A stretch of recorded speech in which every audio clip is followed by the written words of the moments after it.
이렇게 다양한 채권 투자 방식들이 있는데 2030 시청자, 저희 시청자분들이 어떤 채권에 투자하는 게 좋을까요? 맡겨놓은 답변 찾습니다. 어떤 채권에 투자하는 게 좋을까요?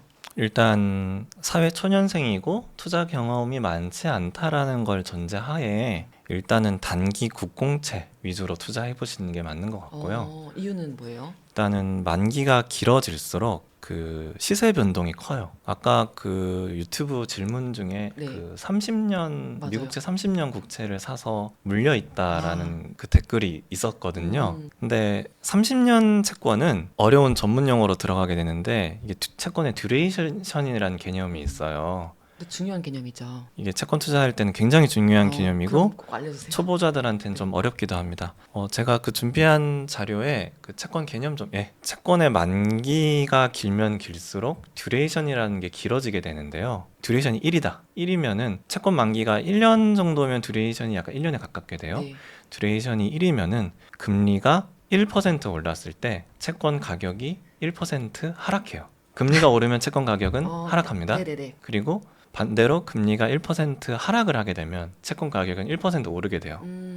1% 정도 금리가 움직이게 되니까 근데 1년이잖아요. 네. 근데 이거조차도 만기에는 원금이 그대로 돌아오니까 사실 1년짜리 채권은 듀레이션이랑 상관없이 만기 상환을 받게 되면은 시세 변동이 거의 없게 되는데 네네. 이 예를 아까 30년으로 들어볼게요. 30년이면 강산이 바뀌죠. 30년짜리 채권은 듀레이션이 보통 한 18년 정도 돼요. 듀레이션 1일 때 네. 1% 변동에 금리 1%에 그렇죠. 가격 1% 변한다고 했죠. 듀레이션이 18이면은 금리 1% 오를 때 가격이 10% 하락, 18% 하락합니다.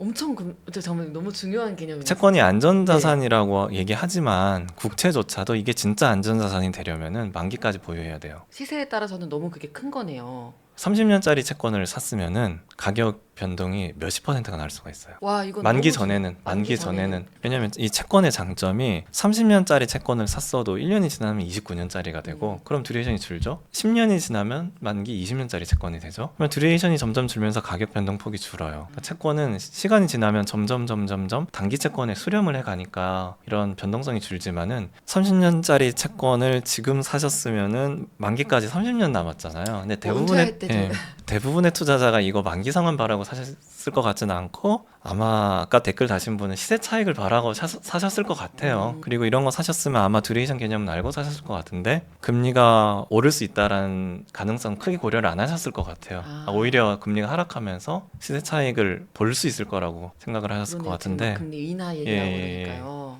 지금 요즘 뉴스 많이 나오거든요. 이제 장기 한 30년 미국 국채에 물려 있다. 이런 것들이 댓글 다신 우리 시청자분 얘기만이 아니라 요즘 뉴스에 많이 나와요. 이런 까닭이 좀 있겠네요. 그리고 사회초년생이라면은 그 국공채 위주의 1년짜리 만기의 채권 그리고 또 어떤 게 있을까요? 개별 채권을 사신다면은 국공채로 하실 수 있을 것 같고 뭐 ETF를 해보신다면은 종류 많잖아요. 네네. 그러니까 뭐 소액으로 30년 이런 거 말고 소액으로 공부해보면서 경기 침체가 와서 회사채가 굉장히 싸졌다 이럴 때 뭐 회사채형 ETF를 좀 투자를 해본다거나 이렇게 하면서 감을 잡아가면 좋을 것 같아요. 처음부터 뭔가 대박인 걸 찾기보다는 이렇게 큼직하게 일단 경험을 해보고 나한테 맞는 뭐 그런 유형이 나올 수도 있고 아니면 대략 이런 식으로 움직이는구나라는 감을 잡을 수도 있겠네요. 어차피 대박은 다 주식으로 노리실 거잖아요. 예. 채권으로 대박을 노리실 분은 없을 것 같으니까 그렇죠. 미래에 우리가 큰 예, 자산가가 예. 되고 나서 일이죠. 그거. 그쵸? 이런 건 이제 큰 자산가가 돼도 채권으로 대박을 노리는 건 아니에요. 채권은 그러니까 안전자산. 안전자산 개념으로 고액 자산가더라도 안전자산 개념으로 조금이라도 좀 세금 더 아껴보고 이런 식으로 접근하는 하는 거지. 맞아. 저희가 독자분들 그 머니로그라는 걸 머니레터에서 봤잖아요. 그래서 어떤 자산으로 이제 포트폴리오가 구성되어 있는지를 보면 완전 진짜 현금, 예적금 위주의 현금 아니면 소액의 주식 이렇게 구성되어 있는 분들이 많이 있어요. 근데 함부로 저희가 막 주식을 그럼 더 늘리세요라고 하는 게 아니라 여기서 포트폴리오를 좀 다변화하자라고 말하는 거는 조금씩 현금만 쌓여 있는 걸 이제 채권으로만 조금씩 매입을 해도 좀 포트폴리오를 구성을 할 수 있는 거네요. 그렇죠? 그리고 증권 계좌에서 이제 주식도 할 수 있고 ETF도 살 수 있고 개별 채권도. 채권도 살 수 그쵸. 있잖아요. 네, 증권 계좌라는 거는 사실 내 개인의 자산, 내 굉장히 많은 나에게 재량권이 있죠. 내가 이걸로 주식을 할 수도 있고 인출해서 뭐 맛있는 걸 사 먹을 수도 있고 그쵸. 옷을 살 수도 있고. 근데 여러분이 아마 지금 연금저축펀드 이런 네네네 것들 많이 하세요. 많이 하고 계실 거예요. 네. 그리고 이거를 증권사의 연금저축펀드를 만드셨으면은 그쵸, 그쵸. 거기서는 할 수 있는 게 사실 ETF가 다일 거예요. 음. ETF가 다일 거예요. ETF랑 은행 예금도 거기서 가입이 가능하긴 한데, 그럼 어쩔 수 없이 거기서 일정 부분, 그러니까 연금저축펀드 같은 경우에는 그 주식형 ETF를 100% 할 수 있지만 여러분 IRP나 일부 회사에 있어서는 DC 계좌를 만들게 되거든요. 그러면은 IRP 같은 경우에는 주식형의 70%밖에 못 넣게 돼 있어요. 30%는 안전자산에 넣게 돼 있는데 아. 이 안전자산에서는 결국 채권형 ETF를 할 수밖에 없어요. 그러니까 결국은 이런 부분을 생각하면은 채권형 ETF를 공부를 하셔야 됩니다. 그렇죠. 그래서 여러분들 연금저축 많이 관심 있으시잖아요. 특히 이미 연금저축 펀드 만들어 두신 분들 계실 텐데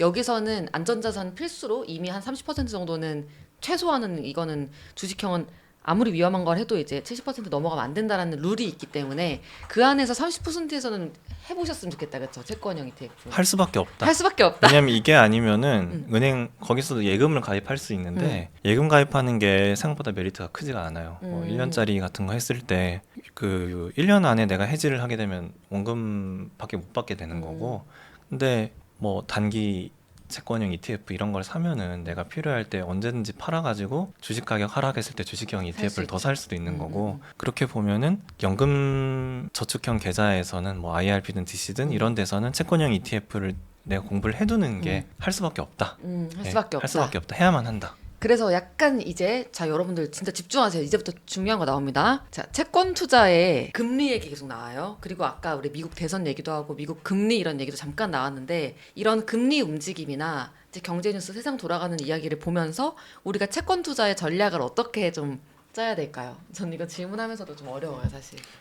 이게 사실 네네. 어려운데요. 네네. 채권이라는 게 사실 금리가 대부분이고 금리라는 거는 철저하게 매크로 변수예요. 제가 아까 이제 설명드렸죠. 채권 금리가 하락을 할 때 가격이 상승을 하고 채권 금리가 상승을 하면 채권 가격은 하락한다. 그러면은 이제 저 같은 기관에서 채권을 하는 사람 입장에서는 금리가 하락하기 전에 채권을 많이 사야겠죠. 그렇죠. 많이 사고 만기가 긴 채권을 위주로 사고, 네네.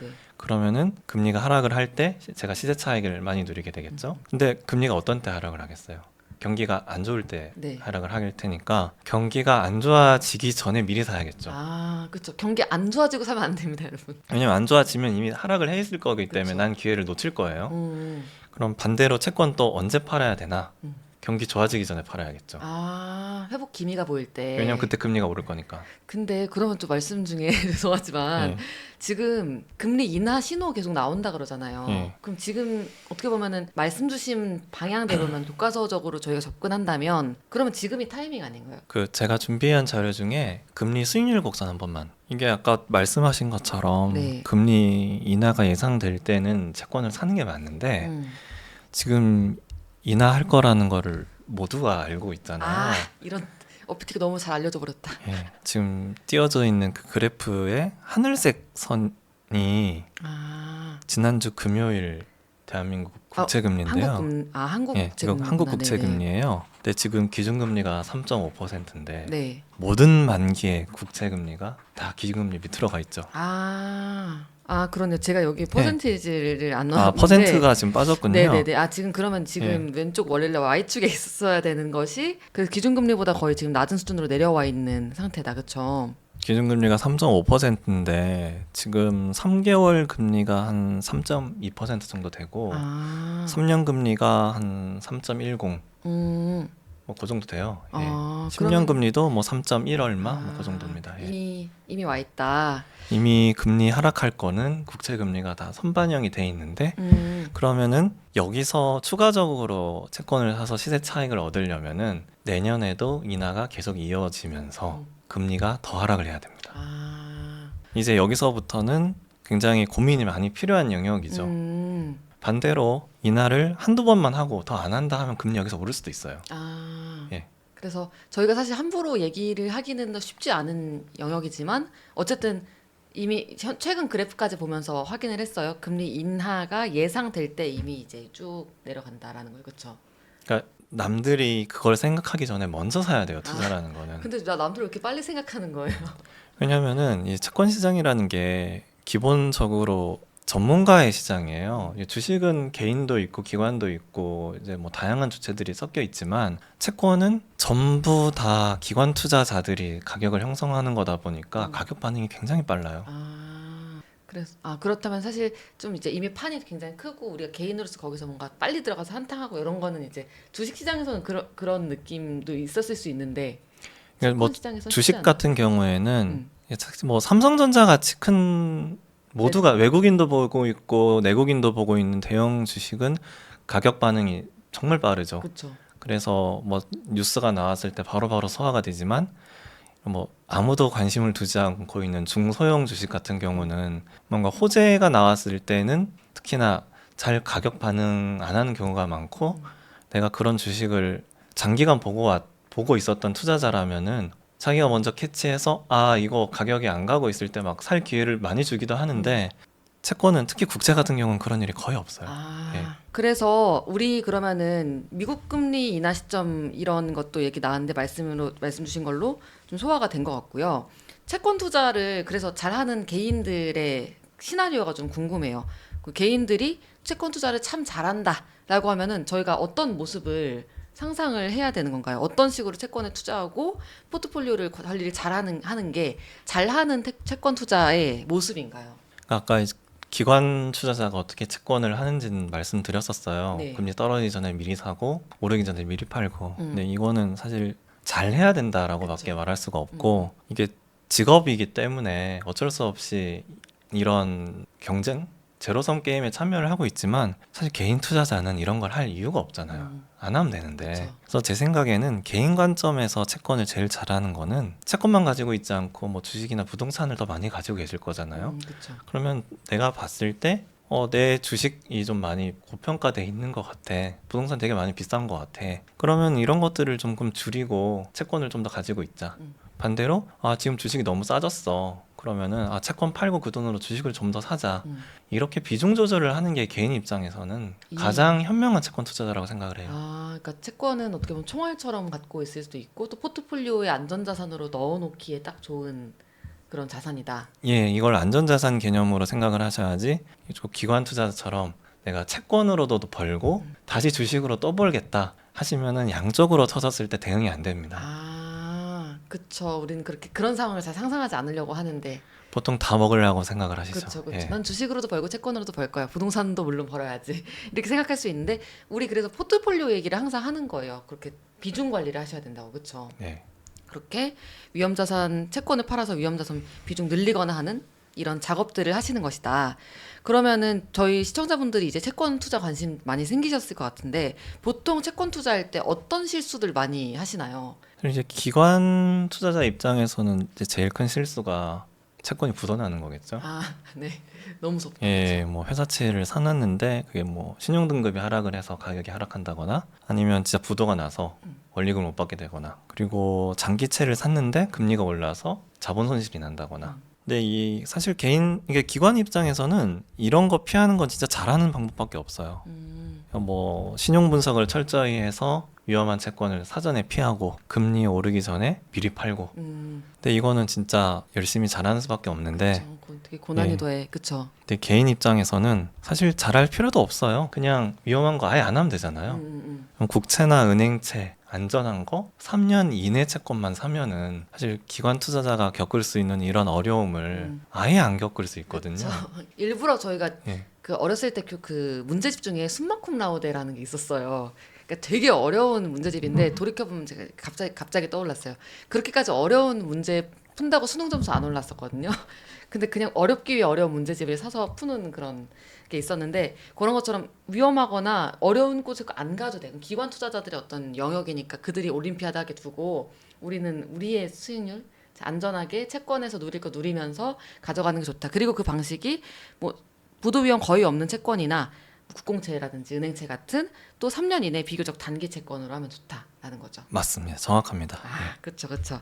네, 그래서 저희 지금 질문 보내주시는 거 이따가 저희 쭉 모아가지고 말씀드릴 텐데요. 일단 제가 준비한 질문부터 갈무리를 좀 해볼게요. 저는 그래서 궁금해요. 그 전문가 우리 그 이기원 매니저님은 어떻게 개인 투자하고 계신가요? 저 같은 경우는 대부분의 자산이 주식형 자산이에요. 국내 주식, 해외 주식, 그리고 주식형 ETF 하고 있고, 안전자산으로는 예금과 채권형 ETF, 그리고 금을 금. 가지고 있습니다. 금은 비중은 한 20% 정도? 금도 안전자산? 20%예요. 합쳐서 안전자산 한 안전자산이. 20% 정도. 그리고 나머지는 이제 좀 그래도 위험자산. 거의 다 주식형 자산입니다. 그러니까 직업적으로는 이제 채권형으로 채권 투자를 이렇게 하고 계시지만 개인의 투자는 20%가 안전자산에 들어가 있다. 예, 맞습니다. 거의 다 위험자산입니다. 그래서 그렇게 짜신 이유는 뭐예요? 일단 제가 주식을 워낙 좋아하기도 하고요. 그리고 이렇게 위험자산으로 장기간 투자하는 게 길게 보면은 그 복리 수익이 훨씬 크다고 생각을 해요, 저는. 사회 초년생 시절부터 저는 거의 대부분의 자산을 주식형 자산으로 초년생일 때부터요. 예, 끌고 오고 있고요. 대신 이제 그때보다는 지금은 안전자산 비중은 좀 많이 가져가고 있습니다. 이게 아무래도 나이가 들면서 자산 규모가 좀 커지다 보니까 저 같은 경우도 초년생 시절엔 당연히 자산은 없는데 그래도 월급은 들어오잖아요. 그쵸. 이를테면 뭐 내 전 재산이 주식 1,000만 원이다. 그러면은 사실 그게 30% 하락을 해도 300만 원 손실이에요. 눈물 나네요. 맞아요. 그러면은 내가 월급 들어오는 걸로 물타기를 계속 할 수 있잖아요. 근데 자산이 커지면은 월급으로 물타기 하기가 쉽지가 않아요. 그런데요. 30% 잃으면 3천만 원이 되는 거잖아요. 나중에 이제 뭐 1억이 되면 1억이 3천인 된다는 거고 거죠. 10억이 되면 3억인데 그때는 현금이 무조건 필요해요. 예. 제가 그래서 저희가 1억 다 모으고 어떻게 해요? 라는 질문 들어오면은 자, 지금부터는 뭔가 더 막 공격적으로 가기보다는 이제 나누셔야 됩니다. 라고 해요. 왜냐면 그때부터는 뭐 10% 잃으면은 큰 돈 날아가는 거니까. 그래서 안전자산에는 좀 조금씩 편입을 시켜라. 라고 하는데 그런 맥락인 거네요. 예, 그런 맥락입니다. 그럼 앞으로도 저희가 계속 30대, 40대, 50대에 가면서 자산의 비중이 커질수록 이렇게 포트폴리오를 다변화하는 건 중요하겠네요. 그러니까 자산이 커지면은 당연히 분산 투자가 될 수밖에 없고요.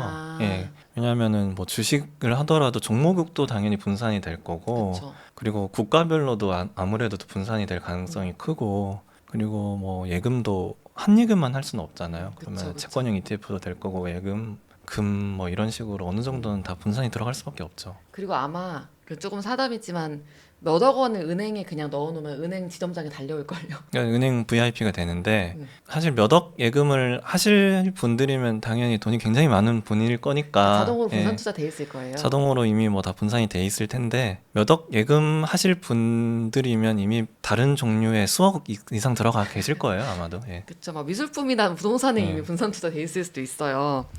그래서 저 이 질문도 하나 드리고 싶었어요. 한번 그 시간을 돌려가지고 매니저님이 초년생으로 돌아간다면은 지금처럼 전략을 취하실 것 같으세요? 지금과 같은 전략으로? 완전히 돌리면은 비트코인 몰빵을 우리가 그 시기 그쵸? 농담이고요. 네, 네. 예, 시간 다시 돌려도 예전 했던 방식 그대로 할 것 같아요. 쭉 초기에는. 자산 배분하면서 비중을 조절해 나가는 방식으로. 그래요. 여러분 이렇게 좀 어느 정도의 정석이 있습니다. 너무 이제 돈 모으실 때 불안하지 말고 초기에는 이제 자산을 확보하는 게 중요하니까 이게 내 연봉 순일 수도 있고 뭐 1억이 될 수도 있고 그때까지는 적적으로 모아가고 그러면서 차차 이제 자산 배분을 하셔라.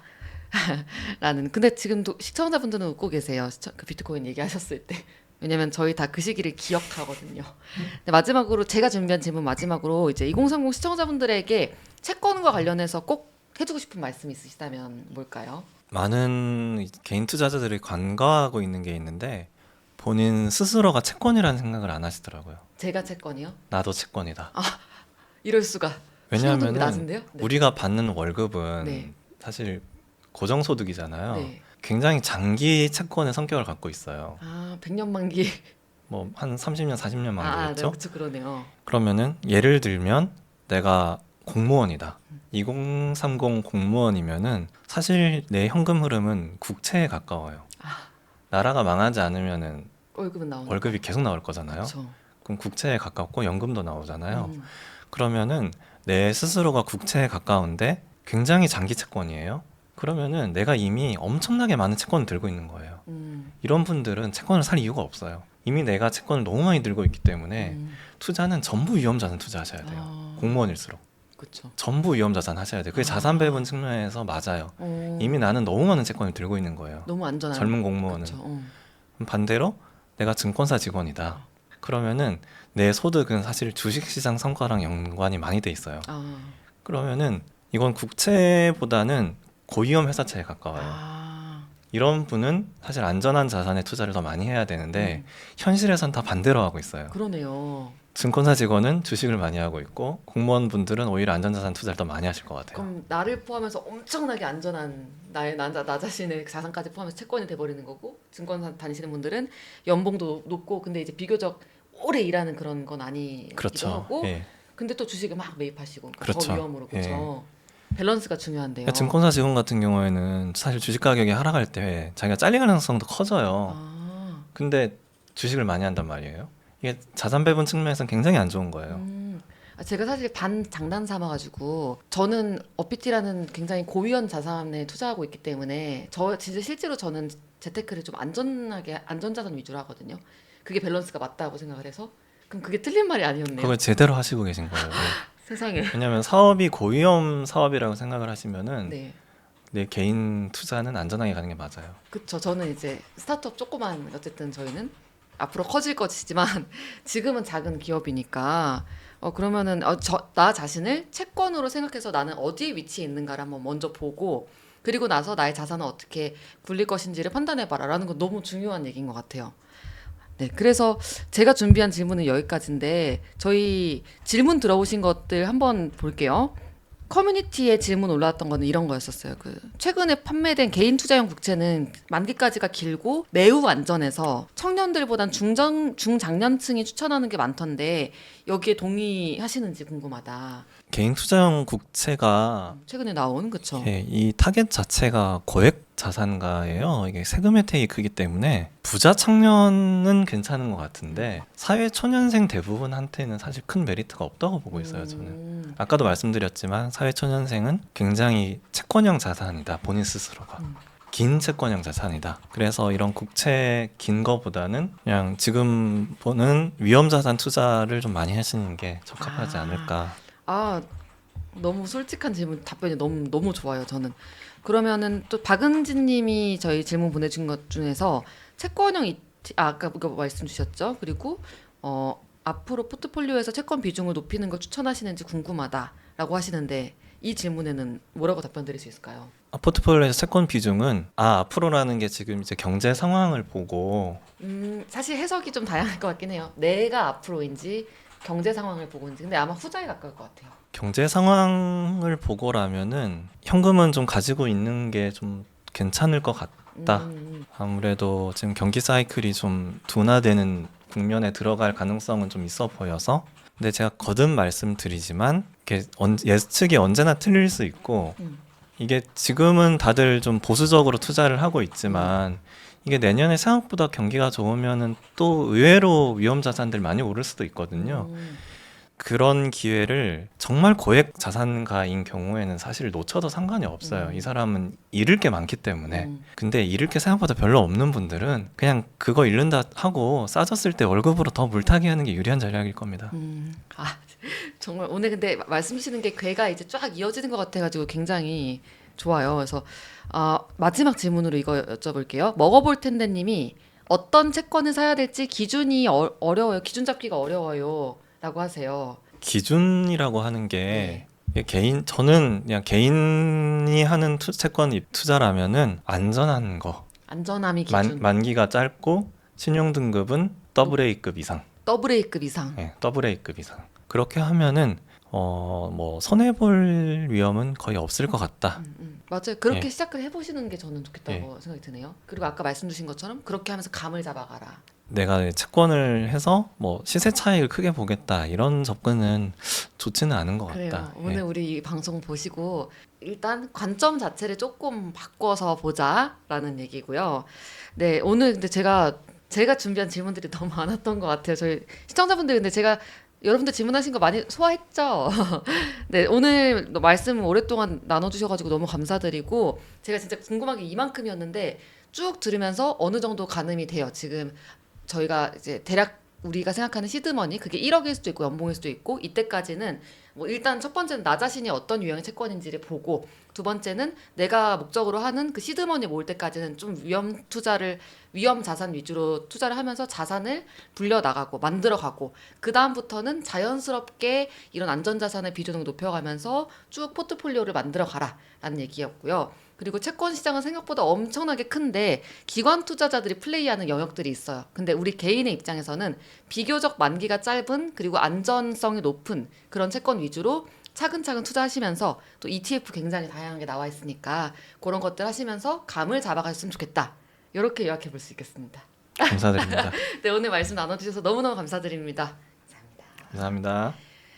네, 여러분 오늘 어떠셨어요? 오늘 전문가분과 함께하는 첫 번째 라이브로 저희 진행을 했었고요. 오늘 함께 해주셔서 너무 감사드립니다. 저희 항상 9시 땡 하면 딱 끝내고 이제 일하시라고 딱 보내드리려고 했는데, 저는 이게 오늘 또 찢어버렸다. 시간을 넘겨버렸네요.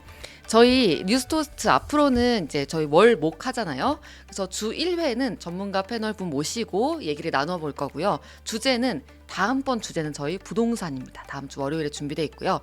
내 집 마련을 어떻게 해야 되지, 그리고 시장을 지금 어떻게 봐야 되지 궁금하신 분들은 다음 주 월요일에도 7시 50분 뉴스토스트 함께 해주시고요. 네, 여러분 그러면 오늘은 이렇게 인사드리고요. 저희는 매주 월요일과 목요일 아침 7시 50분 뉴스토스트에서 인사드리도록 하겠습니다. 이번 주 목요일도 기대해주세요. 감사합니다.